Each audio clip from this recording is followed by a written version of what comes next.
Bonjour à tout le monde. Bon, et merci à la Técopole pour l'organisation de ce séminaire avec nos invités que je remercierai tout à l'heure. En 2 mots, je vais tenter de dire très rapidement pour leur laisser vite la parole, comment est née cette idée finalement d'un séminaire sur l'alimentation et ensuite de la sécurité sociale de l'alimentation. Bon, avec l'alimentation, on est vraiment au cœur du complexe agro-techno-industriel. Mais précisément, nous avons souvent l'habitude d'aborder ce complexe à partir de la question foncière, à partir des paysans, donc de la question foncière, ou bien à partir des grandes multinationales, de la chimie, de l'alimentation, etc. Et là, le choix, c'est de le prendre à partir de l'alimentation. Ça, c'est le choix qu'a fait en particulier l'atelier paysan, j'y reviendrai, et puis bien d'autres. Depuis quelques années, avec la précarité alimentaire qui se développe à une vitesse absolument incroyable, après aussi les scandales qu'il y a dans l'alimentation, mais aussi du fait du Covid et maintenant de l'augmentation des prix des produits de base, des craintes qu'il y a par rapport à la guerre en Ukraine, etc., l'alimentation, alors qu'elle avait été reléguée pendant tout le temps de la modernité flamboyante, comme vraiment quelque chose de tout à fait secondaire qu'il fallait comprimer au maximum pour pouvoir libérer et du temps et des moyens pour faire autre chose de beaucoup plus élevant, eh bien, l'alimentation est en train de revenir véritablement une préoccupation absolument centrale. Et donc, on a, y compris centrale parce que c'est la vie, mais aussi en tant qu'activité, c'est-à-dire comme possibilité, à partir de l'alimentation, de retisser certains types d'activités. Avec l'alimentation, on est au carrefour des questions écologiques, politiques et sociales. C'est vraiment un des sujets qui l'articule. Au niveau écologique, je ne vais pas reprendre, tout le monde connaît ici, je pense, les dégâts, bien sûr, de tout ce modèle agro-industriel. En tout cas, c'est un modèle qui, à la fois, fait souffrir la terre, les milieux, détruit les milieux et fait souffrir les corps par rapport à ce que nous ingurgitons, par rapport à la santé. Et donc, cette destruction simultanée à la fois des milieux de vie, des milieux de la terre, ce qu'on appelle parfois l'environnement, qu'il faut peut-être bannir, si j'en crois le livre sur le greenwashing qui a été fait par des personnes de la Técopole. Donc, ce que nous faisons subir à la terre et ce que nous subissons sur nos corps, tout ceci engendre encore plus d'inégalités puisque nous ne sommes pas tous exposés dans nos corps, dans notre situation, nous ne sommes pas tous exposés à la même situation par rapport à l'alimentation. Donc, question sociale, bien sûr, accélération des inégalités, destruction des paysans, précarité des paysans, etc., difficultés immenses du côté des paysans. Et question politique, c'est-à-dire que nous avons perdu en confiant notre alimentation à ce complexe agro-industriel, nous avons perdu une certaine autonomie, sur quelque chose qui est vital, qui est le fait de s'alimenter. C'est vital, quand je dis le fait de s'alimenter, c'est aussi culturel. On disait, là c'est la fameuse formule, je suis ce que je mange. Il est vrai que la façon dont nous mangeons, ce que nous mangeons, modèle aussi un certain type de comportement de société, etc., d'être ensemble. Alors, pour ce qui est plus précisément de ce séminaire, l'idée est née, en fait, l'été dernier, avec Jean-Michel Huppé, qui est un membre éminent de l'atelier d'écologie politique, qui ne peut pas être là aujourd'hui. Avec Jean-Michel Huppé, on s'est retrouvés cet été à Notre-Dame-des-Landes, où il y avait un rassemblement important de 300 personnes sur la question foncière, justement, des reprises de terre, sur la nécessité de reprendre la terre pour pouvoir, justement, modifier ce système agro-industriel. Et dans ce rassemblement en reprise de terre, il y avait un atelier très suivi qui a connu un grand succès, qui était animé en particulier par l'atelier paysan sur la socialisation de l'alimentation et sur ce que on appelle aujourd'hui la sécurité sociale de l'alimentation. Donc, après discussion avec Jean-Claude Balbot, on lui a demandé s'il voudrait bien venir à Toulouse, d'abord expliquer tout le travail que fait l'atelier paysan. En 2 mots, l'atelier paysan, aujourd'hui, on va parler ici essentiellement de la sécurité sociale de l'alimentation, mais au départ, c'est une coopérative d'autoconstruction de machines qui sont adaptées à l'agroécologie, aux techniques douces, disons, de l'agriculture. Et donc, il s'agit bien de reposer la question de la technique qui est centrale dans le modèle agro-techno-industriel. Donc, ils ont écrit un magnifique livre qui s'appelle « Reprendre la terre aux machines », qui est l'expérience justement de ces ateliers, de cette formation qu'ils font pour l'autoconstruction. Et je pense, donc, il y a le souci de l'autonomie technique, là. Une autonomie technique, des techniques conviviales, on pourrait dire, au lieu des techniques qui sont complètement hétéronomes, des techniques beaucoup plus autonomes concernant l'agriculture. Et là, je pense qu'on pourrait prendre la suite, si j'ai bien compris votre travail, on pourrait appeler notre conférence ici « Reprendre l'alimentation à l'agro-industrie ». Et l'agro-industrie, c'est toute la grande machine chimique, la machine, parce que c'est une machine aussi, la machine chimique, la machinerie génétique, toute cette machinerie, la machinerie numérique, toutes ces infrastructures industrielles dans lesquelles il y a les grands commerces, toutes ces infrastructures qui précisément nous rendent totalement dépendants d'un monde que nous ne maîtrisons absolument pas. Donc, Jean-Claude Balbot et Hugo Persillé, qui sont complices, tous les deux, ils expliqueront chacun leur position, qui sont tous les deux représentants de l'atelier paysan, parleront donc des contours de ce que pourrait être une sécurité sociale de l'alimentation. Et ce que je voudrais noter, c'est qu'aujourd'hui, il y a énormément d'initiatives décentralisées autour de cette idée de socialisation de l'alimentation, sécurité sociale de l'alimentation, etc., etc. Et est invité aussi, pour parler après l'atelier paysan, Dominique Paturel, que nous sommes contents d'accueillir, qui vient de Montpellier, qui travaille dans un laboratoire à l'INRAE de Montpellier, qui travaille sur la démocratie alimentaire, sur le droit à l'alimentation, non pas un droit abstrait, qu'on proclamerait comme ça, comme le droit, mais un droit qui pourrait s'incarner, justement un droit concret, qui pourrait s'incarner dans des institutions, dont, par exemple, la sécurité sociale de l'alimentation, des institutions concrètes, matérielles. Voilà, donc on a une deuxième intervention. Et ensuite, à Notre-Dame-des-Landes aussi, je fais le petit tour aussi pour expliquer.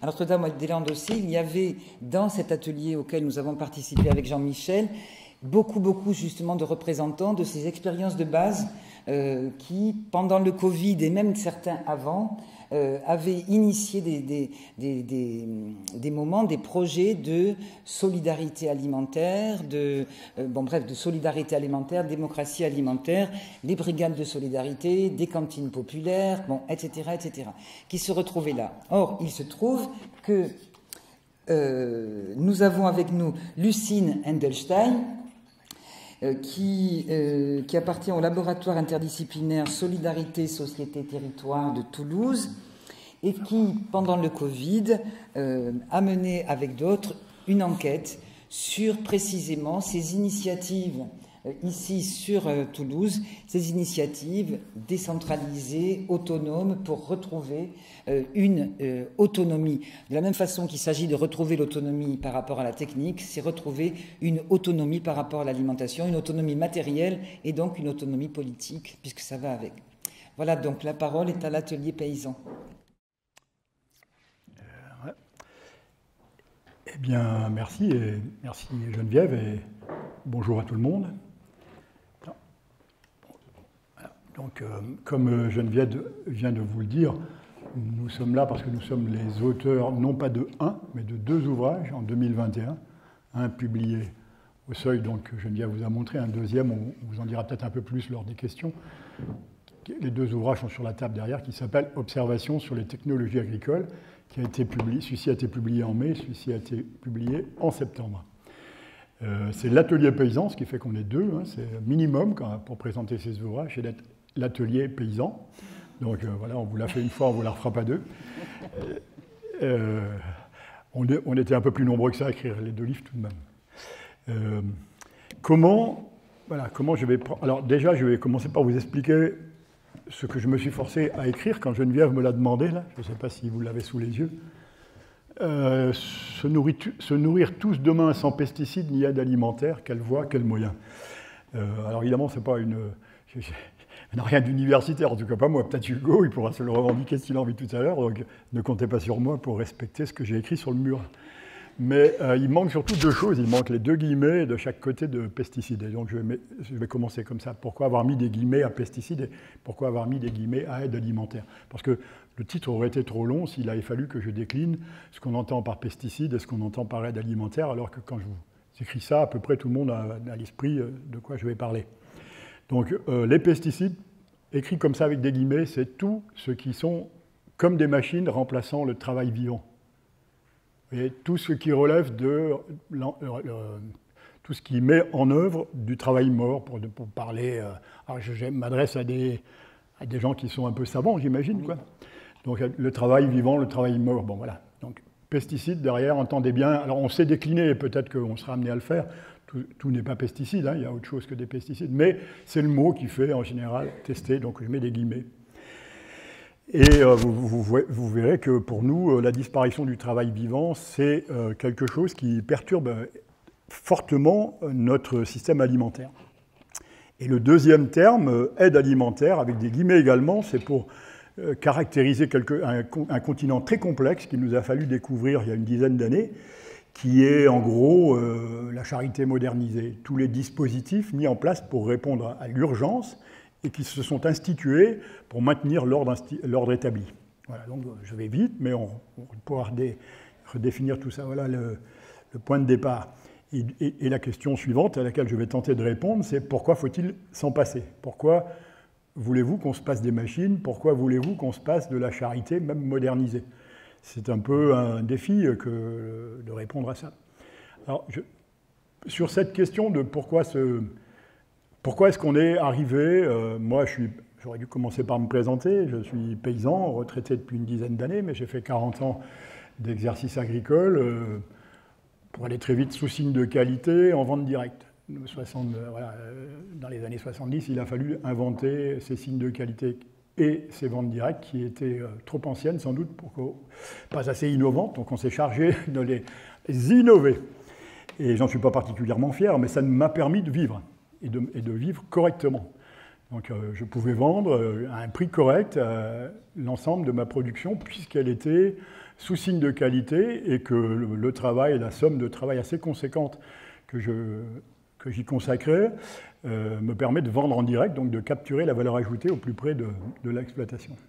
Et puis, bon, au fil des ans, alors bon, des années de militantisme par-ci, par-là, pour essayer, et à la fois de syndicalisme pour essayer de défendre ses positions et de faire la promotion de son activité, on arrive à la retraite, et là, misère de misère, on se rend compte que, faisant comme ça, certes, on était devenu très vertueux dans l'exercice agricole, nous étions même reconnus comme tels, et avec cette prétention-là, l'agriculture durable. Nous avions une grille de lecture de notre agriculture qui était la durabilité avec un autodiagnostic sur l'exploitation, de ce type-là.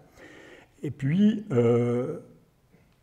la question vient brutalement, je ne rentre pas dans le détail de la manière dont elle nous a sauté à la figure, mais en plusieurs épisodes au détour des années 2010. Entre 2008 et 2012, disons, grosso modo, on s'aperçoit qu'on a été quasiment aveugle pendant 40 ans, que la durabilité à laquelle on prétendait, elle était certes agronomique, on pouvait même dire qu'elle était devenue environnementale, mais le versant social auquel on était attaché ne concernait que ce qui se passait dans l'exploitation et donc mon bien-être.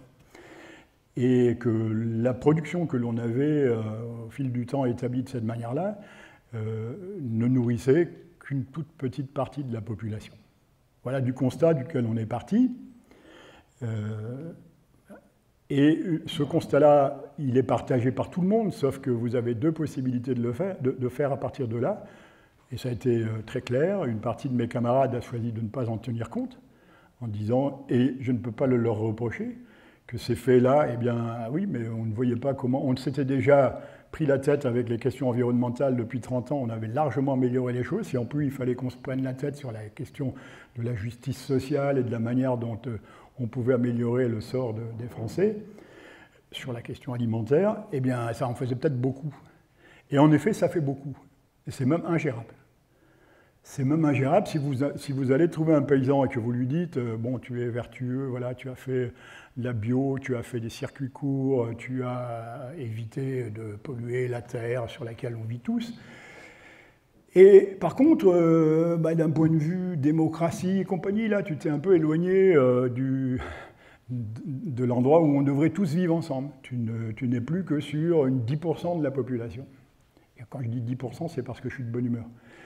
Et là, ça ne se passe pas bien, parce qu'il n'y a aucune raison d'ailleurs de faire ces interpellations-là à titre individuel. Donc, on le dit souvent, régulièrement, là, je ne crois pas qu'il y ait de paysans, c'est la première question que j'aurais dû vous poser. D'ailleurs, je ne l'ai pas fait, je me demande bien pourquoi, parce que j'ai l'impression qu'il n'y en a pas, sans doute, c'est pour ça. Donc, s'il y a le moindre producteur de nourriture là parmi vous, s'il y a des personnes qui relèvent de l'aide alimentaire, soit pour en être bénéficiaires, soit pour en être distributeurs, ne prenez pas ça à titre personnel. La description assez violente qu'on peut en faire, et Dominique et moi, elle ne s'adresse en aucun cas à des individus. C'est un système que l'on critique, que l'on a vu apparaître sous nos yeux, qui existait bien avant, bien sûr, mais qui nous a sauté aux yeux au fil d'une décennie un peu particulière. Et donc, c'est ce système-là que nous devons tous ensemble nous mettre à décrypter d'abord et à détruire. Donc, pourquoi se passer de ces machines? Pourquoi se passer de cette aide alimentaire qui, finalement, dans un monde comme institué aujourd'hui, a l'air de bien se passer? Les machines font le boulot. Il y a un article qui est paru dans Le Monde, je parle de l'actualité, il y a un article qui est paru dans Le Monde la semaine dernière, une tribune, installé, je ne vous cacherai pas que c'était un de nous qui l'avait écrit, pas un de nous deux, mais un des autres, installer 1 million de paysans pour se sortir de difficultés alimentaires en France. Je ne me souviens plus du titre exact, ce n'était pas le titre proposé, mais bon, là, tac. Et les commentaires en dessous, c'était, mais qu'est-ce que c'est qu'1 million de paysans? On a mis, qu'est-ce que c'est que cette histoire? On a mis 40 ans à s'en débarrasser, vous voulez qu'ils reviennent? C'est quoi cette affaire? Vous voulez recommencer à travailler avec les mains? Je vous assure, hein, je n'invente rien, c'était décrit comme ça. Eh bien oui, en effet, nous, on verra, c'est peut-être la proposition sur laquelle on pourra conclure tout à l'heure, si on n'oublie pas, mais bon, on va oublier tellement de choses que c'est une affaire. Donc oui, on veut que le travail vivant se retrouve. Voilà, on pense que pour se sortir du malaise alimentaire qu'on va détailler un peu tout à l'heure, il faudra installer des dizaines de milliers de paysans, et même on dira voilà, des millions de paysans. Entendu que par paysan, nous entendons parfois le forgeron dont on aura besoin, l'instituteur qui sont en train de disparaître de nos campagnes et dont on aura besoin, peut-être le pharmacien, etc., qui sont en train de disparaître de nos campagnes. Ces 10 millions de personnes à la louche, et on vous expliquera comment on est arrivé à ce chiffre, qu'il faudra réinstaller dans l'exercice de la production alimentaire, avec sans doute 1 million, 1,5 million de professionnels qui travailleront pour d'autres qu'eux, et une grande partie de la population qui, à temps partiel, ou à un moment où ils le choisiront, en tout cas, produiront une partie de leur alimentation. Je pose la barre comme ça. C'est pour nous la condition d'un établissement du choix dans l'alimentation pour l'ensemble de la population française. Pour l'ensemble de la population française. Donc, d'un règne de la démocratie dans l'alimentation. Le système actuel, il est extrêmement violent. Et il est violent pour l'environnement. Geneviève l'a évoqué tout à l'heure, on ne va pas revenir là-dessus. Je suppose que la plupart d'entre nous aujourd'hui sont bien conscients des dégâts que l'agriculture, notamment quand on habite en Bretagne, mais je ne sais pas quelle est la situation ici, mais je ne vois pas pourquoi vous auriez échappé à ça, a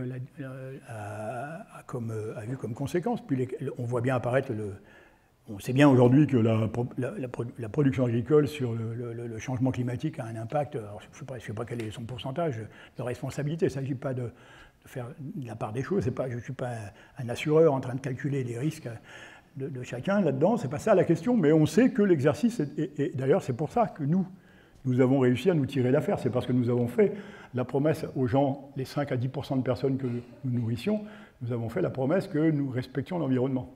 La deuxième des promesses que nous l'avons faites, c'est que nous nous occupions de leur santé. Et en effet, l'alimentation est aujourd'hui extrêmement violente, elle est encore plus que quand on a commencé dans les années 70 pour la population. Les maladies cardiovasculaires, les maladies alimentaires, pardon, tu les évoquais tout à l'heure, sont, semble-t-il, en tout cas les chiffres qui circulent sont de cet ordre-là, 30% supérieurs dans les classes les plus pauvres. Les plus pauvres d'entre nous sont les plus malades de l'alimentation. Peut-être le sommes-nous tous, mais les plus pauvres d'entre nous sont les plus malades de l'alimentation, et de manière très marquée. Et ils le savent. Nous le savons en plus. Ceux qui en sont victimes le savent, mais nous aussi nous le savons. Et ça, c'est des choses qui peu à peu nous éloignent. Savoir ça et ne rien faire, c'est s'éloigner de sa capacité à vivre en démocratie.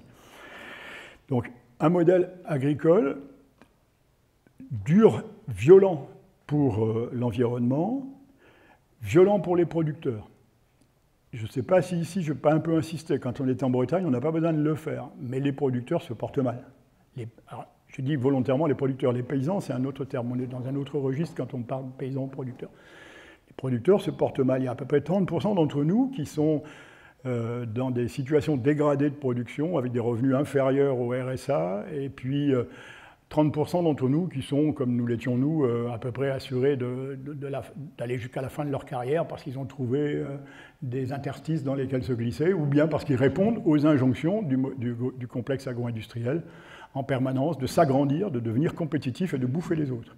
Et puis au milieu, il y a un tiers qui se lève le matin, indécis sur ce qui va leur arriver le soir, ne savent pas trop si à la fin de l'année on va pouvoir continuer, et puis quand comptablement ça se passe bien, ça se passe mal d'un point de vue intellectuel, enfin je ne dis pas intellectuel, mais émotionnel, disons, voilà. Donc c'est un exercice extrêmement violent pour le paysan. Alors on pourrait se dire, oui, mais bon, nous fabriquons de la nourriture pour les Français, c'est l'histoire qu'on vous raconte, et moi je travaille dur, je travaille fort, je transpire, et je suis malheureux, mais je nourris la population française. Et là, on constate en effet, comme on l'a constaté donc il y a une dizaine d'années, que à l'époque c'était, je crois, 3,5 millions à la fin des années 2010, là, 2008-2009, il y avait 3,5 millions de personnes qui quotidiennement allaient à l'aide alimentaire. 2-3 ans après la crise de 2008-2009, nous étions déjà à 5,5 millions. Aujourd'hui, on est sans doute pas loin de 7 millions de personnes qui vont quotidiennement à l'aide alimentaire. Donc on va à l'aide alimentaire, on est nourri. Pourquoi se plaindre? Première des questions, pourquoi vouloir se passer de l'aide alimentaire? Parce que l'aide alimentaire, c'est une violence qui est faite à celui qui mange et même à celui qui distribue l'aide alimentaire. Dans une situation d'abondance telle que souhaitée par l'industrie et telle que créée par l'industrie, être obligé d'avoir recours à l'aide alimentaire, c'est une violence plus que symbolique. Certains disent symbolique, mais c'est beaucoup plus que symbolique, c'est totalement destructeur. Vous avez les violences qui s'exercent sur le corps, vous avez les violences qui s'exercent sur la famille, vous avez les violences qui s'exercent même d'ailleurs dans des quartiers, parfois du point de vue de la discrimination et tout ça. On les a identifiés. Je citerai ici le travail de Bénédicte Bonzi, qui est quand même quelqu'un qui nous a, j'allais dire, initiés, mais oui, il a fallu nous ouvrir les yeux sur cette question-là, et que vous retrouverez facilement sur les sites internet. Voilà. Il y a cette violence-là, il ne faut jamais oublier celle qui est faite pas aux gens qui distribuent l'aide alimentaire, chose qui nous paraissait contre-intuitive, mais je crois que c'est en 2012, quelqu'un du Secours catholique qui un jour m'a dit, mais nous on va arrêter de faire de l'aide alimentaire, et quand je ne comprenais pas trop pourquoi, parce que ça nous semblait absolument indispensable, sinon on voyait bien, c'est le discours, s'il n'y a pas d'aide alimentaire, la population meurt de faim, donc on institue l'aide alimentaire, comme ça. Et puis il me dit, mais non, mais tu ne te rends pas compte de ce qu'on entend de la part des bénévoles du Secours catholique qui distribuent l'aide alimentaire. Ils sont en train de monter un ressentiment envers la population pauvre, d'un ordre tu ne peux pas imaginer, quoi. Donc nous, on ne peut pas laisser ces choses-là se faire. Alors, depuis, ils ont continué, puis on a bossé avec eux notamment, mais d'autres, pour que les choses se passent différemment. Et ça, peut-être que Dominique en parlera tout à l'heure. Donc cette violence-là, elle s'institue aussi, elle concerne aussi le paysan, celui dont la production est destinée à l'aide alimentaire. Parce que l'aide alimentaire, aujourd'hui, est devenue une partie fondamentale, fondamentale, j'exagère, est devenue une partie institutionnelle de la production agricole. Sans aide alimentaire, certes, il y aura des drames alimentaires en France, mais il y aura aussi des drames agricoles. Pour vous donner un exemple, on estime qu'avant le Covid, la valeur la valeur marchande de l'aide alimentaire était de 1,5 milliard annuel. 1,5 milliard, le revenu de l'ensemble des paysans français, c'est 9 milliards. Vous voyez, 1,5 milliard, ça commence à être conséquent sur l'ensemble de l'affaire. Bon, je fais des rapprochements un peu rapides, mais c'est pour donner une idée des chiffres. On est dans quelque chose de structurant de la production. À une époque, on pouvait évacuer les trop-pleins vers l'Afrique ou l'Est, des choses comme ça. Aujourd'hui, c'est toujours tout ça pas trop possible, quoi. Enfin, ça doit se faire. Là, on va récupérer au moins la possibilité de le faire vers l'Est, en tout cas. C'est plus trop avouable. Eh bien, on le fait d'un point de vue de l'économie générale, la libre, on ne peut pas... Voilà. Et on le fait en interne, quoi. On crée des surplus qu'on destine aux pauvres. Et plus il y a de pauvres, mieux c'est, parce qu'on a besoin de cela pour que nos surplus partent. Et ça tombe bien, parce que plus on produit, plus on fabrique de la pauvreté, puisqu'on a remplacé le travail vivant par le travail mort. Vous voyez, il y a un lien logique à tout ça qu'il nous a fallu découvrir, que sans doute les plus malins que nous, peut-être y en a-t-il parmi vous, avaient à l'esprit déjà dès les années 70-80, quand je me suis installé, mais je vous assure que la plupart d'entre nous, c'est vraiment récemment, dans les 10 dernières années, que la question se pose.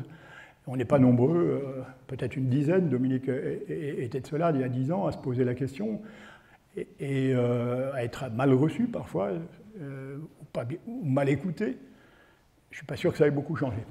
Donc maintenant, je vais laisser Hugo. Alors, voilà, moi, je suis sociétaire de l'Atelier Paysan. L'Atelier Paysan, son titre, alors tu ne l'as pas tout à fait décliné comme je l'aurais souhaité, mais qu'importe, c'est pas bien grave, je vais me charger de le faire. Le sous-titre du livre, c'est « Manifeste pour une autonomie paysanne et alimentaire ». Donc, il y a bien dans ce livre-là une convergence de deux interrogations. L'une, celle que je viens de vous décrire à peu près, qui est celle de l'aspiration à un fonctionnement démocratique dans l'alimentation. Et l'autre, qui était travaillée historiquement par l'Atelier Paysan, c'est celle du rôle de la machine dans la disparition des paysans. De la manière dont les choses se sont produites, et étaient aussi annoncées d'ailleurs. Hein. Simplement, ils ont regardé ailleurs quand ça s'est passé. Et de la manière dont ces choses-là étaient impensées, de la même manière que les questions alimentaires étaient impensées dans nos organisations dites alternatives, dites de gauche. Et juste il y a quelques années, on reprend un peu le fil de ce travail-là. Donc Hugo, sur cette deuxième partie, là peut-être je te laisse pas. Merci. Du coup, oui, moi je suis Hugo, je suis également sociétaire à l'Atelier Paysan, j'en suis salarié. Et à ce titre-là, j'ai, entre autres choses, coordonné l'écriture collective de Reprendre la Terre aux Machines. Donc moi non plus, je ne suis pas universitaire.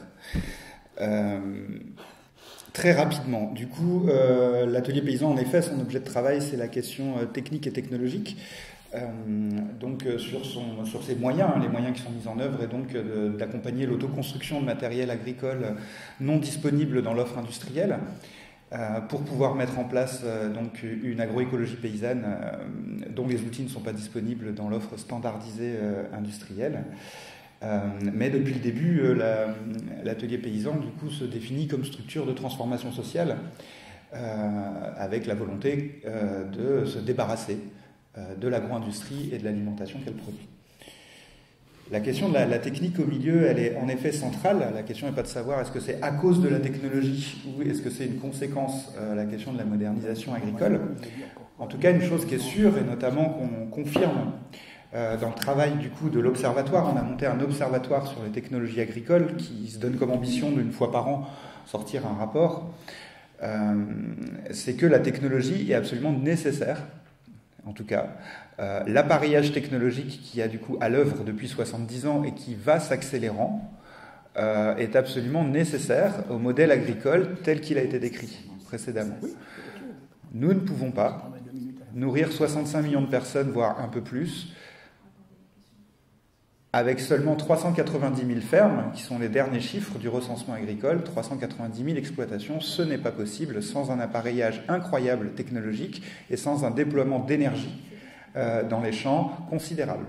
On en est à peu près à 5 calories fossiles pour pouvoir fabriquer une calorie alimentaire aujourd'hui. Vous retrouverez ces chiffres, si vous le voulez, en ligne ou sur cet observatoire. Je ne vais pas m'étendre, mais avoir aussi ça en tête, vu que c'est un sujet, vu qu'on se met en perspective là de bientôt, la question énergétique en agriculture, elle est juste considérable en énergie déployée dans les champs déjà pour faire fonctionner, en sachant que le projet affiché de l'agro-industrie, le projet officiel est de ne pas remplacer les paysans sur 3 qui va partir à la retraite ces prochaines années, et donc de faire tourner le modèle avec plutôt 250 000 fermes, ce qui du coup nécessite à leurs yeux un surappareillage technologique qui arrive et qu'il nous faut mettre au pot de la réflexion sur la démocratie alimentaire. C'est une vague de numérique et de robotique à grand coût de milliards d'euros qui sont investis en ce moment dans ce qu'ils appellent des politiques publiques agricoles et ce que nous appelons des politiques privées industrielles. La politique publique agricole n'est qu'une politique privée industrielle. Et donc, reprendre la terre aux machines, c'est le croisement entre finalement cette nécessité, non pas juste de se fabriquer avec des postes à souder des machines alternatives, mais bien de participer à un mouvement fort de masse, d'arrêt de cette escalade technologique. Sinon, nous nous dirigeons vers un monde de bio robotisé. Pour vous la faire très courte, une transhumanisation de l'agriculture, un pas final vers la transhumanisation totale. En sachant que les chiffres cachés, ce coup-ci, ceux qui sont plutôt dans les livres blancs, c'est 170 000 exploitants. Donc 170 000 exploitants passent un cap de la nécessité d'avoir des fermes entièrement automatisées, fonctionnant sans paysans. On passe dans un autre monde. Et c'est ça qui est plutôt prévu. Et donc le travail de manifeste dont on a souhaité faire l'effort pour vous proposer là, et donc la rencontre avec cette première nécessité, en gros, il va falloir se remettre à ce qu'on avait su faire sur les OGM, c'est-à-dire stopper cette escalade technologique avec un travail d'explicitation du projet de société qu'il recouvre. Avec l'idée que les OGM, c'était un peu l'apéro par rapport à ce qui est posé sur la table là, en termes de moyens. La rencontre, du coup, de cette nécessité-là, de cette lucidité-là, avec une autre lucidité, qui est celle qu'a décrite Jean-Claude, qui est tout simplement la limite de nos alternatives et de la façon dont elles se déployaient jusqu'à maintenant, c'est-à-dire uniquement sur une stratégie commerciale.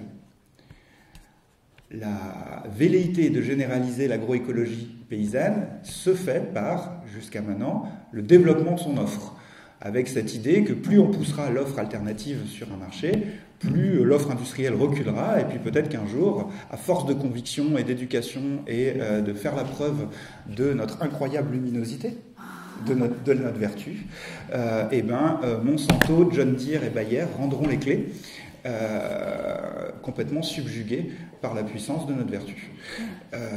Nous avons arrêté de croire en ça, tout en pratiquant. Donc évidemment, il s'agit évidemment de continuer à pousser cette offre alternative et surtout tous les savoirs incroyablement modernes qui sont construits et consolidés depuis des dizaines d'années. Évidemment, on va continuer à pratiquer l'agroécologie, mais il faut arrêter de croire. Donc nous sommes devenus athées un peu de la bio.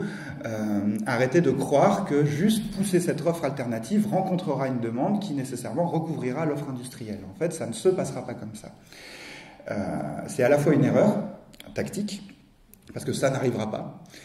Et là, en l'occurrence, nous ne sommes pas du tout en train de gagner, mais alors pas du tout, quand on regarde, malgré l'incroyable développement des alternatives, que ça soit à l'amont, à l'aval, les magasins de producteurs, les AMAP, tout ce que vous voulez, là, il n'y en a jamais eu autant, plus il y a de la bio, plus il y a de pesticides qui est développé dans les champs, plus il y a de l'atelier paysan, plus il y a des machines qui sont mises dans les champs. En fait, il n'y a pas de lien entre le développement de nos alternatives et un quelconque début de commencement de recul de l'agro-industrie, dont il est pourtant urgent de se débarrasser. Il n'y a pas de lien. Notre alternative n'est pas notre projet politique. Je vous la refais. Notre alternative n'est pas notre projet politique. Ce n'en est qu'éventuellement une composante, mais en aucun cas on peut mettre un signe égal entre notre, alors là on dit nous, notre alternative à l'atelier paysan, mais nos alternatives cumulées ne peuvent pas constituer notre projet politique. Notre projet politique, c'est de se débarrasser de l'agro-industrie. Ça ne passera pas uniquement par le développement de son offre. Et il se trouve qu'on est bien validé dans cette idée cette dernière année. Autant quand on a écrit il y a 1 an et demi le bouquin, on pouvait passer pour des paranos. Là, nous venons de subir la pire année depuis son existence, 2021, de la demande en bio, avec un recul significatif de la demande en bio, que ce soit en circuit court, en magasin, à tout point de vue, avec carrément des phénomènes significatifs de déconversion, c'est-à-dire des agriculteurs qui avaient mis des années à s'endetter pour passer à une conversion bio, et qui là, du jour au lendemain, le marché ne leur offre pas la capacité d'écouler leurs produits. Et donc des vraies déconversions en ce moment qui étaient anecdotiques jusque-là et qui là sont significatives, avec ce qui est contre-intuitif, avec des effondrements de fermes, petites fermes maraîchères par exemple, qu'on a mis des années à installer péniblement une par une. La durée de vie d'une petite installation maraîchère en agroécologie paysanne, qui est l'archétype de l'installation néo-rurale vertueuse en ce moment, depuis un petit moment, c'est pas plus de 5 ans, c'est 4 ou 5 ans, la durée de vie moyenne. Et donc il y a une violence économique aussi de ce côté-là qui avait été largement sous-estimée jusque-là. Sous-estimée parce qu'une entrée dans le sujet plutôt de l'ordre de la morale et de la vertu, finalement nous sommes du côté du bien, il y a de plus en plus de gens qui sont conscientisés, ça y est, on a gagné la bataille culturelle, ça va rouler. Voilà ce qu'on entendait dans les luttes paysannes jusqu'à maintenant. Et là, on a fatalement un problème. On a un problème, c'est que structurellement, vous avez beau retourner la question dans tous les sens, l'alimentation nécessaire à être produite pour sortir de l'enfer de l'agro-industrie sera toujours plus cher, structurellement. Mettre du travail humain à la place des travails des machines, c'est plus cher. Le pesticide, avec ses guillemets de tout à l'heure, n'est pas un instrument technique. Nous savons tout faire. C'est peut-être la seule bonne journée de notre intervention, la seule bonne nouvelle de notre intervention. C'est bon, en 50 ans de travail incroyable sur l'agronomie, on peut vous affirmer qu'on sait à peu près tout faire en agroécologie paysanne sans pesticides. Tout, même de la betterave sucrière, sans néonicotinoïdes. On sait faire. Ce qu'on ne sait pas faire, c'est la même betterave au prix de l'industrie. Ça, non seulement on ne sait pas faire, mais on ne saura jamais le faire, et tant mieux, parce que l'idée de cette production n'est pas d'être compétitive avec l'agro-industrie, l'idée de cette production est de détruire la compétition en agriculture, en alimentation. Et on ne sort pas d'une logique de marché, de compétition, parce que le voilà bien, notre ennemi commun, la logique de marché et de compétition en agriculture, par une stratégie de marché. Par une stratégie de marché, non seulement on se gourre en pensant que la tache d'huile va recouvrir le monde non vertueux, mais en plus, nous faisons... Il y a 3 trucs. 1, on se gourre. 2, on fait appel à une idéologie qui n'est pas censée être dans nos valeurs, c'est-à-dire le renvoi à la responsabilité individuelle face à une logique systémique. T'as qu'à traverser la rue et aller à la Biocoop, d'accord ? Finalement, si tu fais un effort, bon, c'est pas si cher que ça, vas-y, fais un effort. Et du côté des producteurs, c'est pareil, t'as qu'à traverser la rue et produire sous label de qualité, à Nature et Progrès ou en bio. Regarde, c'est facile, j'ai réussi. Voilà, en gros, la nature. Donc, ça relève d'une idéologie complètement réactionnaire. Le renvoi à une responsabilité individuelle est le propre d'une idéologie réactionnaire, d'une part. Deuxième part, du coup. Et troisième part, il se trouve qu'en plus, ça permet de maintenir le système. La dualité dans une logique libérale de coexistence d'une agriculture industrielle avec, à côté, une agriculture dite alternative, sont totalement, non seulement tolérées par les pouvoirs publics et le rapport de force du complexe agro-industriel en ce moment, mais complètement nécessaires à son maintien et à sa non-critique. Aujourd'hui, les alternatives dont nous faisons partie deviennent, si elles se voient uniquement comme des alternatives dans une stratégie de marché, pas en elles-mêmes, mais si elles se voient uniquement dans une stratégie de marché, le principal frein à l'interdiction des pesticides. Le principal frein, vu qu'en face, nous est répondu, pourquoi voulez-vous interdire quelconque pesticide, puisque vous avez le choix de vous nourrir sans pesticides, ou vous avez le choix de produire sans pesticides.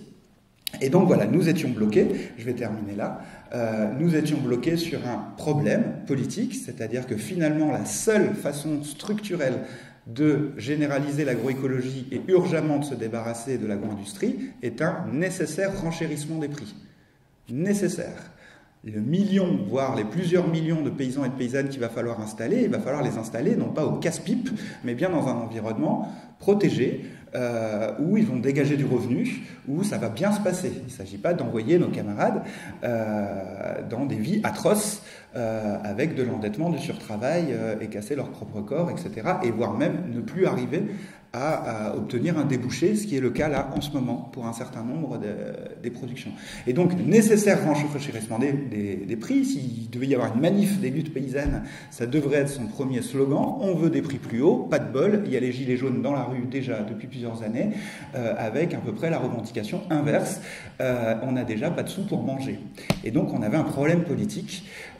D'où le recours à la morale et à la leçon de morale, t'as qu'à traverser la rue. Nous n'avions pas de projet politique commun à poser pour l'ensemble des classes sociales du pays pour aller vers une généralisation de l'agriculture. Voilà pourquoi nous, l'Atelier Paysan et d'autres composantes des collectifs qui essayent de penser la question de la sécurité sociale, nous entrons dans le sujet comme la socialisation de l'alimentation, donc l'inverse d'une logique de compétition. La socialisation, c'est l'inverse d'une logique de compétition, et la seule façon de justice sociale de pouvoir assumer collectivement ce renchérissement des prix. C'est la seule façon.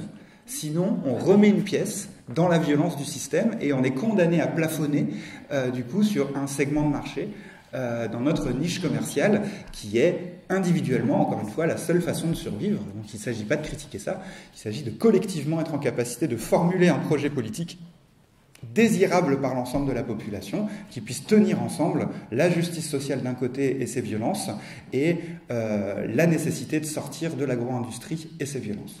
Voilà, merci. Merci. Il reste encore, il reste 5 petites minutes, mais 5, pas plus, 5 petites, peut-être pour introduire un peu la sécurité sociale de l'alimentation. Alors après, dans le débat, je pense qu'il y aura des questions, et vous pourrez davantage, les uns et les autres, les unes et les autres, expliquer. Je vais utiliser ces 5 petites minutes, mais vraiment des petites, pour vous dire, donc l'atelier paysan, vous l'avez bien compris, a une raison très précise, politique et historique, de rentrer dans cette logique de socialisation dont la sécurité sociale de l'alimentation est une facette.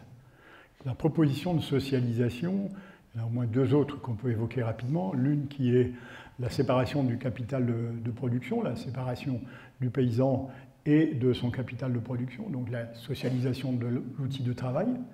La Conf, par exemple, travaille en ce moment beaucoup à ça, mais des associations comme Terre de Liens ont largement déjà montré qu'il y avait des voies pour ça. La deuxième des choses, c'est la socialisation par les politiques publiques. Bon, on parlait tout à l'heure de complexe agro-industriel, on ne va pas insister là-dessus, mais nous avons beaucoup insisté sur le fait que nous ne sommes pas face à une cogestion de la politique publique entre la FNSEA et l'État. Nous sommes vraiment face à une intrication des intérêts communs dont l'État est parti. Et c'est un complexe agro-industriel qui a capturé la démocratie. Alors, c'est des études qui relèvent du complexe militaro-industriel aux États-Unis comme en URSS après la dernière guerre, qui nous ont mis sur la voie de cette analyse et qui nous obligent à changer de posture, par exemple. Là, nous ne sommes pas des alternatives à un système dont on pourrait demander à l'État de juger comme lesquels sont les bons. Ce n'est pas du tout possible. Nous ne sommes plus des alternatives, nous sommes juste ce que décrivait tout à l'heure Hugo, des compléments de gamme du système industriel dont il a besoin et qu'il est en train d'envahir. Donc les politiques publiques, on avait envie de leur tourner le dos un peu, là on se disait, en tout cas en tant que réseau paysan, on commençait sacrément à se méfier des politiques publiques, on voyait le malheur qui nous arrivait par là. Et puis, bon, on a un moment, dans nos recherches, on a parlé de gratuité de l'alimentation en se référant à ce qu'était l'enseignement, par exemple, en disant on pourrait avoir une politique du même type que celle de l'enseignement, appuyée sur des impôts et des taxes, et l'alimentation gratuite de cette manière-là. Gratuite, comprenez bien qu'aussi, là, il faut mettre des guillemets. Oui, c'est tout à fait possible. Je pense qu'on aurait eu tort d'abandonner les politiques publiques parce que nous payons tous des taxes et des impôts. Donc il va falloir sacrément se secouer là pour retrouver la main sur les politiques publiques, pas compter sur l'État. Les politiques publiques et l'État, c'est pas synonyme. Il y a tout à fait moyen de se les refaire à la main. D'ailleurs, il y a des endroits où ça commence à se faire. Il y a beaucoup à en dire.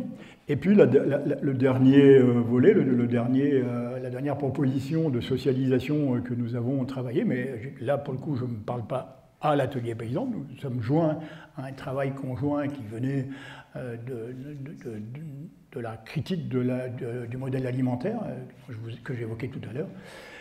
C'est une proposition de l'intégration dans le régime général de sécurité sociale de l'alimentation, du régime général de sécurité sociale, pardon, l'intégration de l'alimentation dans ce régime-là. Voilà. Et alors, me direz-vous, bon, je vais le faire très vite puisque je pense que mes camarades vont détailler l'affaire, et puis si vous avez besoin de détails, je crois qu'il y a un ouvrage là-bas, on ne va pas vous l'offrir, mais il vaut 2 €. Ne croyez pas que parce qu'il vaut 2 €, il ne vaut rien, hein, c'est pas tout à fait pareil. Vous auriez tort de penser ça. La base de cette proposition-là, donc de socialisation, il y a 3 conditions principales, après on en discutera. Un, c'est l'universalité. C'est basé sur ce qu'était la proposition de sécurité sociale de 1946, donc on a un peu, j'allais dire copié, mais ce n'est pas le mot, enfin, on a fait des travaux inspirés, ouais, plus qu'inspirés même. Donc l'universalité, plus de politique pour les pauvres, voilà, charité modernisée, tout à l'heure on vous décrivait plus ou moins les violences que ça représente institutionnelles. Donc, on se sépare de la charité autant qu'on peut et on institue une politique qui est une politique universelle, donc plus de politique pour les pauvres. Les politiques pour les pauvres, elles ne sont là que parce qu'avant on a fait des politiques pour les riches. Donc, et puis elles échouent, parce que la pauvreté se développe toujours plus vite que les politiques qu'on fait pour lutter contre elle. Deuxièmement, les cotisations, ce sont des politiques pour le coup qui s'éloigneront des politiques publiques parce qu'elles seront basé sur des cotisations que nous allons verser, comme nous versons des cotisations sur nos revenus pour bénéficier de la sécurité sociale de santé. La différence entre les impôts et les cotisations, c'est que les impôts, une fois que vous les avez payés tous les 5 ans, on vous demande éventuellement votre avis sur la manière dont on va les utiliser, tandis que les cotisations, nous allons être obligés d'aller donner notre avis sur la manière dont on va les utiliser. Et justement, le troisième, je ne sais pas si on peut dire pilier, mais disons-le comme ça, le troisième pilier, le troisième axe de travail, c'est ce travail-là qu'on va s'obliger à faire, qui va être celui de, merde, j'ai oublié le nom, du conventionnement des produits qu'on pourra acquérir avec les allocations qui nous seront versées des cotisations reçues par la caisse de socialisation de l'alimentation. Voilà, en gros, je vais très vite, c'est plein d'implicites, mais à l'occasion, je pense que Dominique va se charger d'entrer dans le détail. J'ai oublié Lucille encore plus, puisque là, juste pour finir, vous dire que là-dessus, c'est un travail en cours, qui a un groupe de... La première fois que cette proposition de sécurité sociale de l'alimentation a été posée publiquement, ça devait être, pour vous donner une idée, fin 2018, début 2019. Là, pendant 2-3 mois, il y a eu un article par-ci, une présentation dans un séminaire par-là, et ça a été l'embrasement dans les médias. Bon, dans les médias, évidemment, y compris de droite, j'allais dire dans les médias qui nous sont chers, mais pas que, puisque même dans le Figaro, on a vu, pour en rigoler, pour en dire du mal, il n'y a pas de raison de n'en dire que du bien d'ailleurs, hein. On a vu des articles s'en emparant. Et que du coup, bon, moi personnellement, je me souviens d'avoir un mouvement de recul en disant mais là on est encore face à quelque chose qui se présente comme une solution à un problème. Or c'est entre autres freins au changement dans le système alimentaire, il y a le solutionnisme. On ne va pas rentrer là-dedans dans le détail.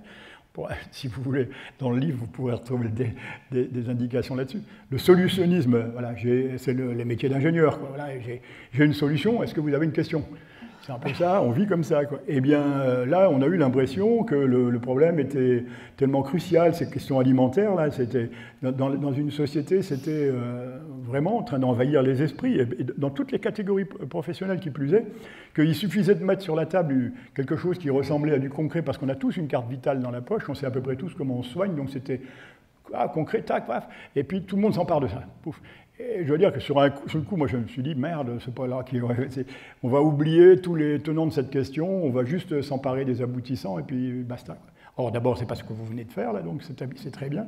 Et ensuite, eh bien, il faut prendre la chose comme un ferment. Voilà, puisque c'est de ça dont on veut parler, eh bien, on vient avec vous, on en parle. Peut-être pas de la manière dont tu le souhaitais, mais cette question-là qui envahit les esprits, eh bien, ça va servir de ferment pour dire et développer et déplier toutes les questions autour de l'alimentation et de l'agriculture.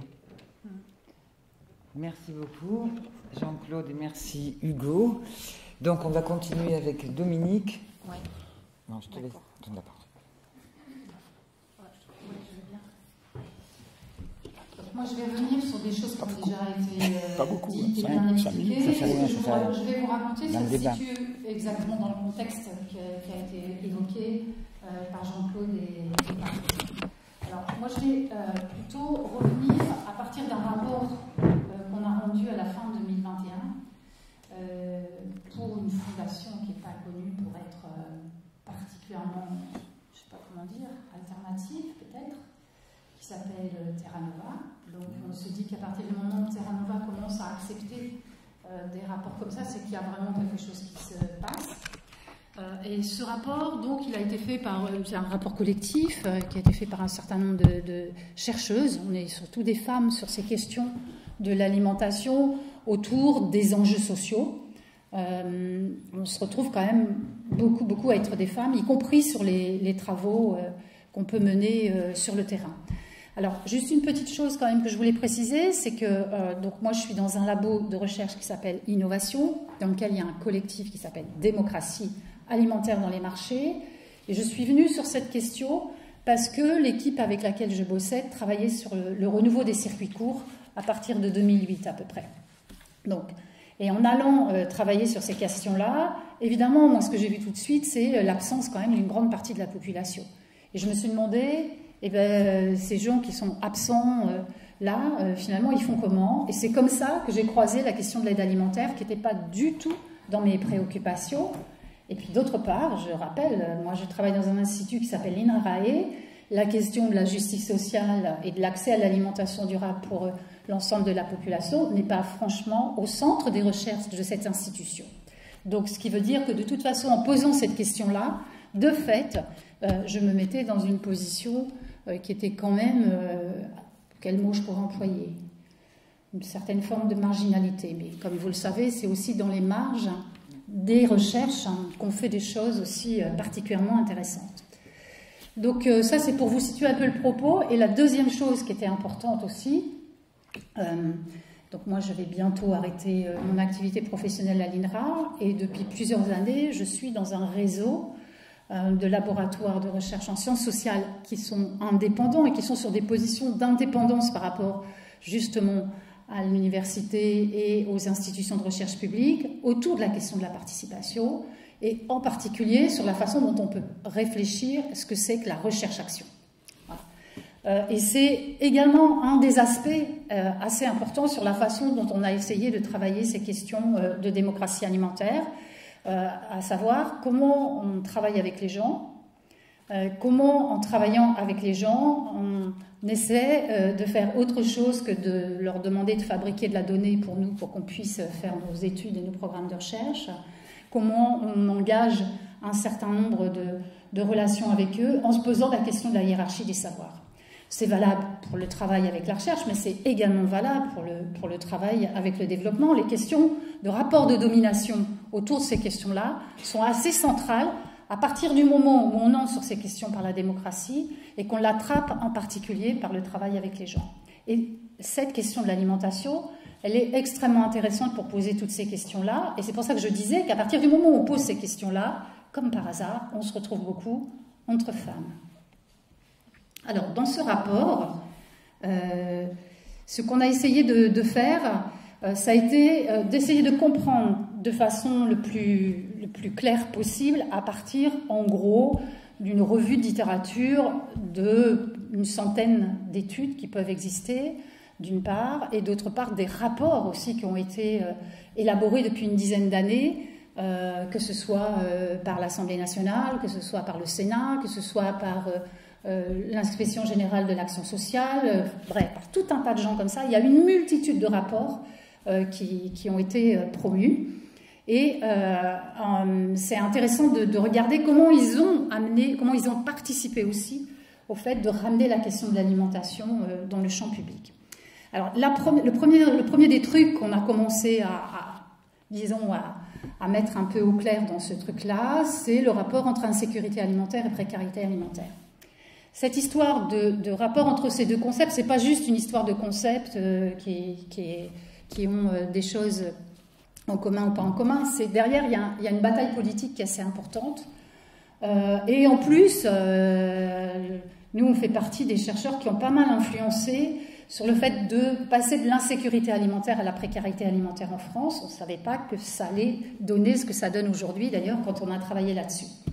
Alors, au niveau de l'insécurité alimentaire, on est sur un concept qui est beaucoup travaillé à l'échelle internationale, qui a servi de façon assez forte, évidemment, pour l'ensemble des communautés scientifiques qui ont travaillé sur ces questions d'insécurité, en particulier les sciences de la nutrition, en particulier les sciences de la nature, en particulier les gens qui travaillent sur l'agronomie, et qui a outillé cette insécurité alimentaire, en particulier autour d'un calcul assez simple, qui est le tonnage de production agricole à l'échelle de la planète divisé par le nombre d'habitants. Et c'est ça qui a permis de piloter la question de l'aide au développement ou de l'aide alimentaire en direction des pays du Sud. En France, donc là, on a à peu près 8 millions de personnes qui sont dans cette situation d'insécurité alimentaire en France. Donc au moment où on fait notre étude, c'est-à-dire novembre 2021. En France, on a ce concept de précarité alimentaire qui s'est mis en place à la suite des États généraux de l'alimentation.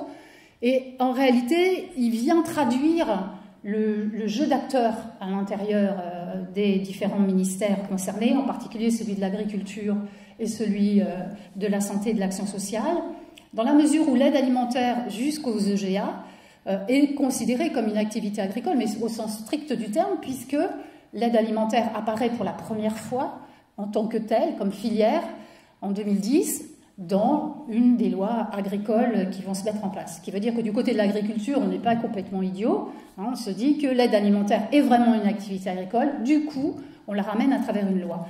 Et cette histoire de loi, elle est importante puisque nous, on est dans un pays qui travaille la question de la démocratie essentiellement à travers ce qui se passe à l'Assemblée nationale par la production des lois. C'est-à-dire que chez nous, la démocratie s'exprime d'abord et avant tout par le fait d'avoir des lois qui vont être votées.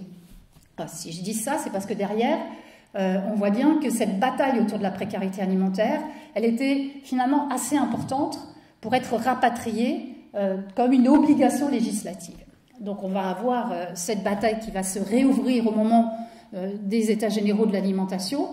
Et là, c'est précarité alimentaire qui va gagner, si je peux me permettre de dire ça, tout simplement parce que dans le cadre des EGA, l'atelier qui va travailler sur précarité alimentaire est animé par la Direction générale de l'action sociale et que l'ensemble des politiques sociales qui existent en France depuis le milieu des années 80, c'est-à-dire date à laquelle la filière de l'aide alimentaire en France va se mettre en place, est piloté, entre guillemets, autour de ce concept de précarité. Voilà, c'est le revenu minimum d'insertion qui va acter le premier objet de politique sociale, autour duquel on va poser d'abord et avant tout la question de l'éloignement ou du rapprochement des personnes en fonction du marché du travail.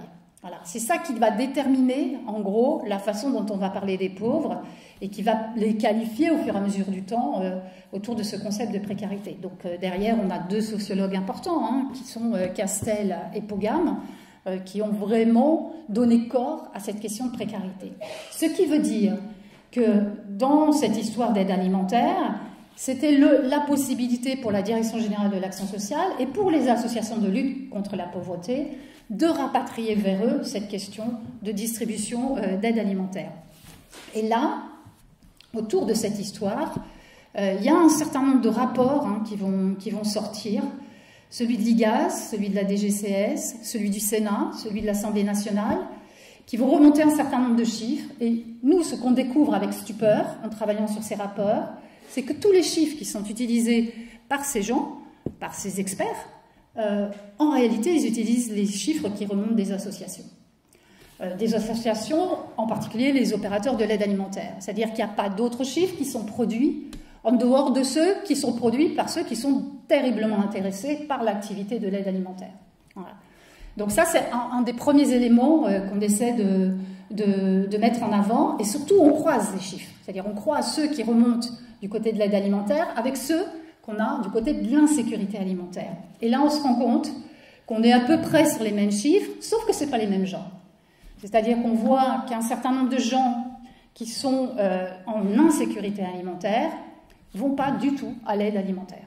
Et qu'on a un certain nombre de gens qui sont à l'aide alimentaire, pour lesquels de l'insécurité alimentaire ne se pose pas aussi fortement que certains qui sont en insécurité alimentaire. C'est-à-dire qu'on se rend bien compte qu'on a une espèce de situation extrêmement confuse qui montre que c'est pas parce que les gens n'ont pas finalement la possibilité d'accéder à une alimentation de façon régulière qu'ils vont systématiquement à l'aide alimentaire. Donc ça, c'est un point intéressant qui était déjà relevé avant ce moment-là, mais qui était intéressant à croiser par ce type de chiffres. Alors, je reviens un tout petit peu sur les caractéristiques du système d'aide alimentaire en France. Ce système d'aide alimentaire, il est donc principalement basé sur des dons. Il est sous-traité au secteur associatif, qui doit se coltiner l'ensemble de la question, de la filière, l'ensemble, c'est-à-dire la pro, la collecte, la distribution et la gestion des dispositifs. Ils dépendent évidemment complètement des subventions, pour la plupart d'entre eux, qui soient des subventions publiques et en partie des dons qui sont donnés privés. Depuis la loi Garot, ils sont extrêmement approvisionnés par la loi sur le gaspillage alimentaire. Ils l'étaient déjà avant et surtout, ils sont dépendants du bénévolat, ce qu'on va voir de façon éclatante au moment du premier confinement. Alors, juste un tout petit point d'histoire. La filière de l'aide alimentaire, je le redis, nous, on la qualifie de filière, c'est-à-dire qu'elle répond complètement à la définition de la filière. La filière de l'aide alimentaire, en France, elle se met en place au milieu des années 80, donc à travers la figure de Coluche. Donc ça, c'est le moment où cette filière de l'aide alimentaire s'institutionnalise et devient un outil de politique publique.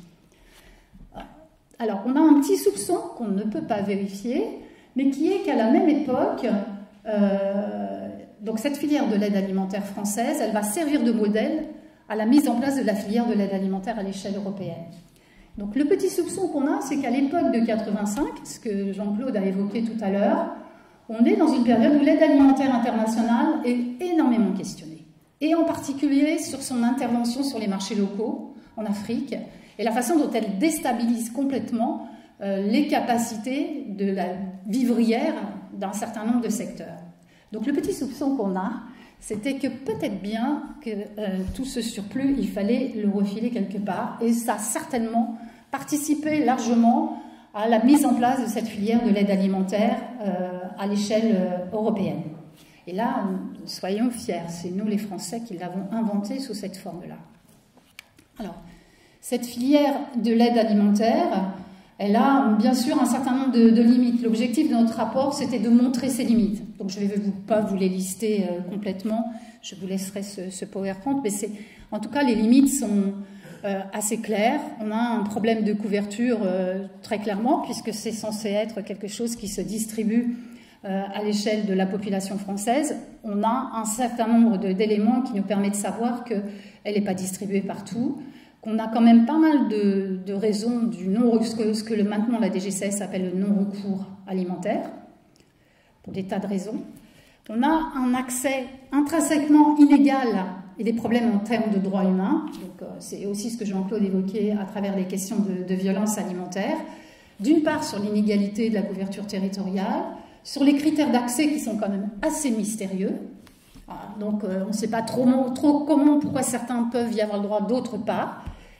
Entre parenthèses, ça veut dire aussi qu'il nous faut un prescripteur de cette aide alimentaire, et qui est quand même assez important, qui aujourd'hui est pris en charge par le travail social institutionnel.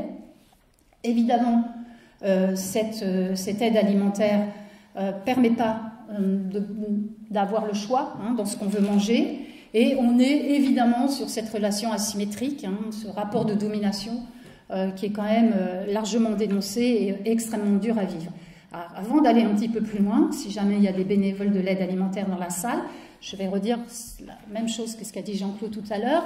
Je parle en termes de système et je ne mets pas en cause les hommes et les femmes qui s'engagent sur la distribution de l'aide alimentaire. Bon, ceci dit, s'ils pouvaient comprendre ça, peut-être ça serait bien aussi. Et troisième limite, c'est les difficultés de fonctionnement qui se sont accélérées de façon vertigineuse pour les opérateurs de l'aide alimentaire. Parce que je peux vous assurer que leur travail au quotidien, c'est quand même pas simple. On leur demande de fonctionner comme des entreprises. Et je rappelle qu'une grande partie de cette distribution d'aide alimentaire, elle est faite par du travail gratuit, à savoir par des bénévoles. Donc c'est déjà pas simple de pouvoir mettre en œuvre du travail rémunéré, mais alors là, du travail gratuit, ça devient vachement compliqué. Donc il y a une complexité logistique énorme, et puis au fur et à mesure des années, il y a surtout une bureaucratie excessive, avec tout un tas de contrôles, de justifications tout au long de la chaîne qui est prise en charge par ces opérateurs de l'aide alimentaire, qui leur demandent énormément de boulot. Déséquilibre dans les dons, donc ça c'est un grand classique, mais aussi quelque chose qu'on a vraiment essayé de chercher dans tous les rapports qui ont pu être faits, c'est qu'évidemment l'impact environnemental n'est pas du tout évalué de cette filière. D'ailleurs, on n'en sait rien du tout et c'est absolument absent de tous les rapports qu'on a pu voir, y compris dans les rapports qui sont sortis de la Cour des comptes, que ce soit en France ou à l'échelle européenne. Voilà. Donc ces 5 limites que nous posons, pour nous c'est simple, ça veut dire qu'on a échoué à lutter contre la précarité alimentaire avec cette proposition-là. Donc peut-être on pourrait passer à autre chose, peut-être on pourrait faire une autre proposition. Alors on a regardé un peu la situation que ça pouvait nous donner là, et on se dit que finalement, cette histoire d'aide alimentaire qui est vraiment branchée sur la question du curatif, eh bien peut-être qu'il était temps de promouvoir la sécurité alimentaire durable. Donc on en a fait une petite définition en s'appuyant à la fois sur celle de la sécurité alimentaire et celle de l'alimentation durable. Donc voilà, à partir de ça, on fait une proposition qui va être celle de la sécurité sociale de l'alimentation. Mais ce qu'on essaie de montrer là-dedans, c'est que pour qu'il y ait un vrai dispositif d'accès à l'alimentation durable pour l'ensemble de la population, eh bien, il faut que ça réponde à un certain nombre de principes, à la fois en termes de contexte politique, d'organisation du dispositif et de cible d'action du dispositif. Voilà. Donc là, on s'appuie sur une méthode qui est celle qui est beaucoup utilisée par les collègues chercheurs et chercheuses qui travaillent autour de la démocratie sanitaire. Voilà. Donc, je fais rentrer dans ce schéma un certain nombre d'éléments qui correspondent à ces différents niveaux. Et en gros, on se retrouve avec un truc comme ça, qui est de se dire, si on veut vraiment faire bouger les choses, il faut qu'on pose la question de l'accès à l'alimentation.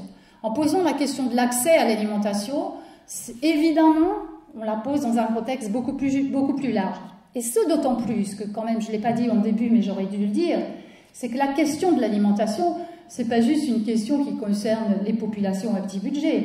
Les problèmes qui sont liés à l'alimentation, enfin en tout cas les problèmes de santé dans lesquels l'alimentation est un des éléments, traversent toute la société. La question de l'obésité, on va la trouver dans toute la société. Et effectivement, les populations à petit budget sont beaucoup plus impactées. Mais cette question-là, elle touche l'ensemble de la société. Et pas simplement en France, mais à l'échelle de la planète. On a suffisamment d'exemples aujourd'hui dans tout un tas de pays pour voir que ces problèmes de santé-là sont des problèmes qui nous concernent tous, nous, les êtres humains. Donc, on se dit, à partir de ce moment-là, eh bien, cette question, il faut qu'on la pose dans un cadre universel. Alors, les critères qu'on a proposés pour regarder ce que ça pourrait être un dispositif favorable à une sécurité alimentaire, c'est garantir l'accès économique, physique et social égalitaire à une alimentation durable, avec la possibilité du pouvoir d'agir individuel, collectif et politique, l'inclusion sociale, autour de cette question du lien social qui est assez fondamentale dans nos modèles alimentaires, de façon coordonnée, puisqu'on a vu qu'il y avait des territoires qui n'étaient pas couverts, et surtout pérenne, puisqu'on a aussi cette question-là à travers un tas de lieux de distribution qui disparaissent. Donc il existe des tas de dispositifs alternatifs à l'aide alimentaire classique, on les a vus, des initiatives citoyennes, des groupements d'achat, des supermarchés coopératifs, aujourd'hui des tiers-lieux, des réponses du secteur privé, puisqu'on a vu par exemple la liste de courses de Leclerc, ou des partenariats publics-privés comme le programme Malin, et on peut rajouter à ça des initiatives type le réseau Cocagne, type les groupements d'achat VRAC, etc.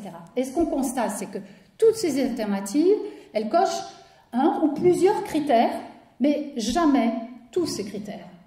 Donc ça pose bien derrière la question démocratique et de savoir ce qu'on veut faire. Du coup, on se dit que la piste de la sécurité sociale de l'alimentation est une piste intéressante.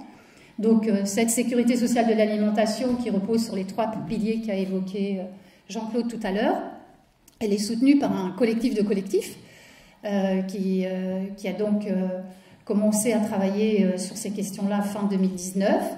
Et alors c'est assez rigolo parce qu'on a vu cette proposition être prise en compte par des institutions publiques. En particulier, on a ce rapport parlementaire de Sandrine Lefeur en octobre 2021, qui s'appuie d'ailleurs beaucoup sur des discussions qu'elle aurait eues avec toi, et qui nous explique que cette histoire de sécurité sociale de l'alimentation est extrêmement importante au nom de la souveraineté alimentaire, ce qui est vrai, évidemment, on n'est pas du tout opposé à ça. Sandrine Lefeur est une jeune députée, agricultrice en bio, de La République En Marche.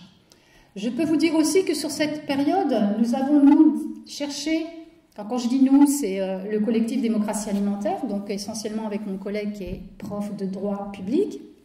Nous avons essayé de voir aussi et de tester qu'est-ce qui se passait dans les coulisses de la loi climat et résilience autour de cette proposition-là, de voir comment les différents groupes politiques réagissaient à cette proposition. Alors, on n'a pas été vers eux, on a juste fait savoir que nous étions là, et de toute façon, à ce moment-là, la question de la sécurité sociale de l'alimentation, comme ça a été évoqué, commençait à être discutée dans l'espace public. Donc, on a été approché par la France Insoumise, un tout petit peu par le Parti communiste, par le MoDem, par la République En Marche, c'est tout. Quelques vagues discussions avec Europe Écologie Les Verts, mais ils avaient déjà rapatrié la question en leur sein. Donc on n'a pas eu de contact avec les autres partis politiques. Et là, il s'est passé quand même quelque chose d'assez génial, c'est qu'on a eu des discussions extrêmement fortes avec les assistants parlementaires de tous ces députés. Voilà, ça c'est tout ce que je peux vous dire, parce que ça n'a jamais dépassé cette place-là. Et là, je peux vous dire qu'on a vu la fracture extrêmement forte entre ces assistants parlementaires, qui sont tous des jeunes femmes et des jeunes hommes, absolument conscients de ces questions autour de l'alimentation, et un personnel politique pour lequel ce n'était pas forcément important. Et là, on a vu la coupure, on l'a vu de façon assez forte. Alors, on a quand même travaillé assez loin avec les équipes de la France Insoumise, puisqu'on a travaillé avec eux une proposition de loi dont vous n'avez absolument pas entendu parler, bien évidemment. Enfin, tout ça pour vous dire que c'est quand même pas si simple que ça de faire passer cette idée de démocratie dans ce projet de sécurité sociale de l'alimentation. Alors, on reprend, nous, là-dedans, dans ce rapport, donc l'idée de cette allocation universelle dédiée à l'alimentation durable, dont le mode d'organisation et de financement se fonderait sur le régime général de la sécurité sociale. Alors, dans ce projet de sécurité sociale, l'enjeu est bien sûr cette allocation universelle, financée par la cotisation sociale, avec derrière le conventionnement des produits, mais aussi des professionnels du système alimentaire, c'est-à-dire les agriculteurs, certes, mais aussi les transformateurs, parce qu'on n'en parle pas beaucoup, mais on en a quand même vachement besoin, donc les artisans boulangers, les charcutiers, mais aussi on peut imaginer les lieux de transformation comme les petites conserveries, les légumeries, etc.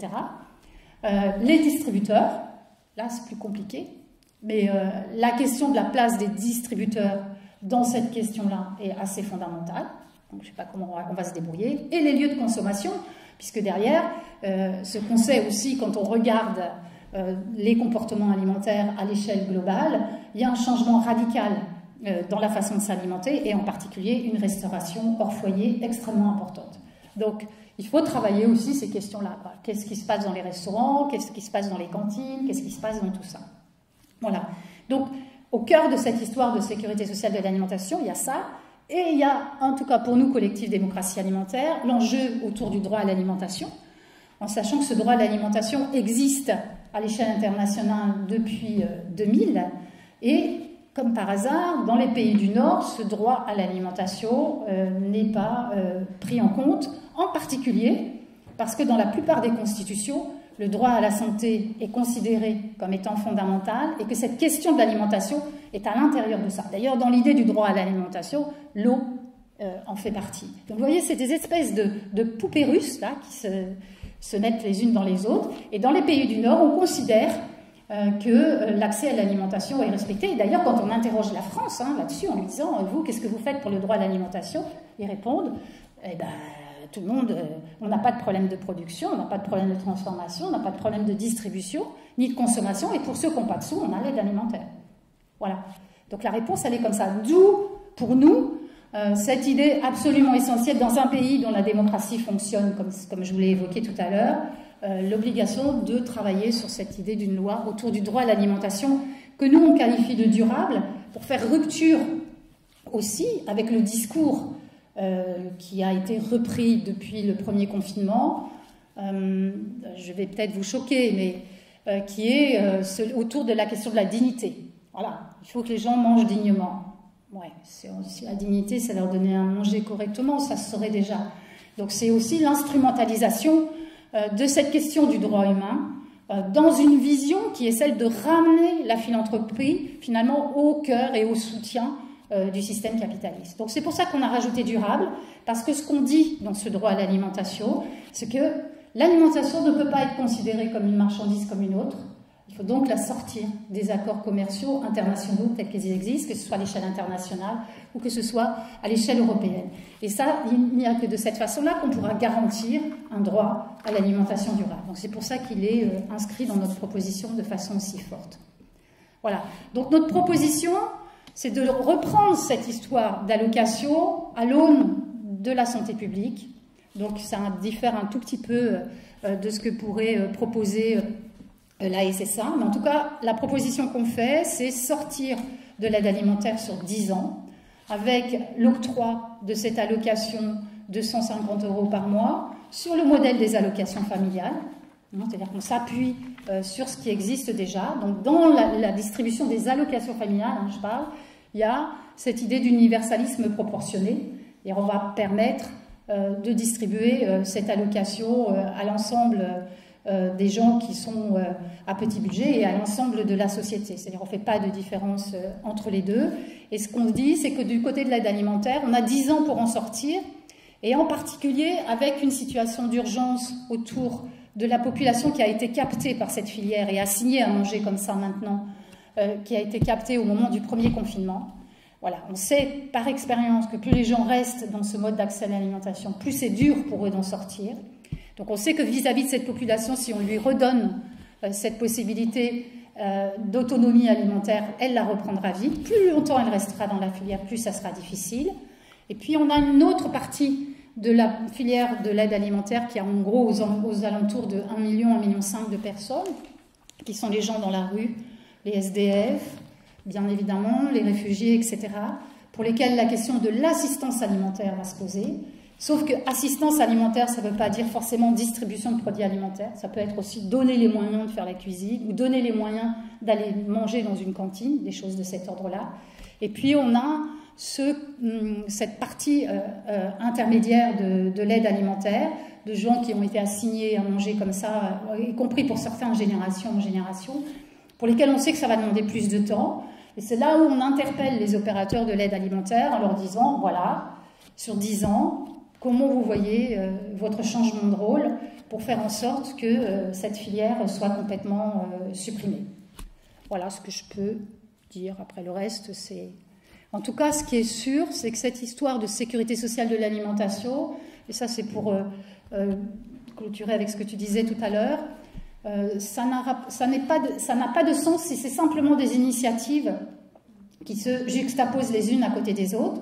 D'abord, premièrement, parce que pour arriver à cette sécurité sociale de l'alimentation, vous voyez bien qu'il faut qu'il y ait quelque chose qui soit pris à l'échelle de la nation.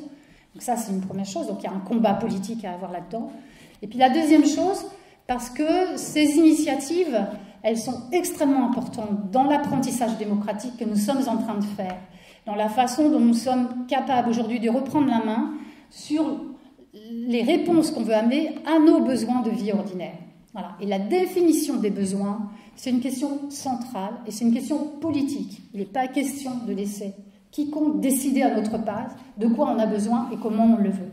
Et cette histoire de sécurité sociale, si elle a autant, aujourd'hui, si elle prend autant dans la société civile, c'est parce qu'elle embarque quand même un peu cette idée de projet politique qui est comment on va faire société ensemble autour de cette question centrale qui est l'alimentation. Et je me dis que si on y arrive, on y arrivera pour les autres questions, celle de l'eau, et celle du transport, celle de la culture, etc. etc. Ouais. Je vais changer de place, peut-être. Ouais, je vais changer de place à la fois.